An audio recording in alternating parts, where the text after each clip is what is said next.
आ गया? लाइए, आज तक वालों ने बहुत अच्छा चलाया है, मैं उनका धन्यवाद देता हूं। फुल वॉल्यूम, वॉल्यूम ठीक है साहब। पाकिस्तान के सोशल मीडिया पर हो रही है। एक फोन कॉल से दूसरे देशों की वॉर रुकवाने वाले पॉपा अपने देश में आतंकवादी हमला नहीं रुकवा पाए और अंधभक्त मुझसे कह रहे हैं कि ऐसी बातों पर राजनीति और सवाल मत करो। तो किस बात पर सवाल करूं?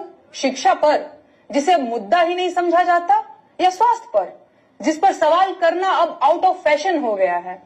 बोलो किस पर सवाल करूं? बेरोजगारी पर, जिसके जवाब में तुम्हारे अब्बा हुजूर पकौड़ा तलने की सलाह देते हैं? अरे जब देश की राजनीति ही राष्ट्रवाद और हिंदू मुसलमान के मुद्दे पर चल रही है, उसके बाद भी आतंकी हमलों में देशवासी मारे जा रहे हैं, तो सवाल किस मुद्दे पर करूं? 56 इंच की छाती पर देश के सारे मुद्दों को समेट देने वाले मोदी जी की सरकार में आतंकवादी हमले होंगे और नागरिकों की हत्या होगी, तो सवाल क्या मोहम्मद अली जिन्ना और नेहरू जी से पूछा जाएगा? नागरिकों की मौत और आतंकवादी हमलों पर सवाल क्यों नहीं पूछा जाना चाहिए भाई? इन सवालों से इतना डर क्यों रहे हैं आप?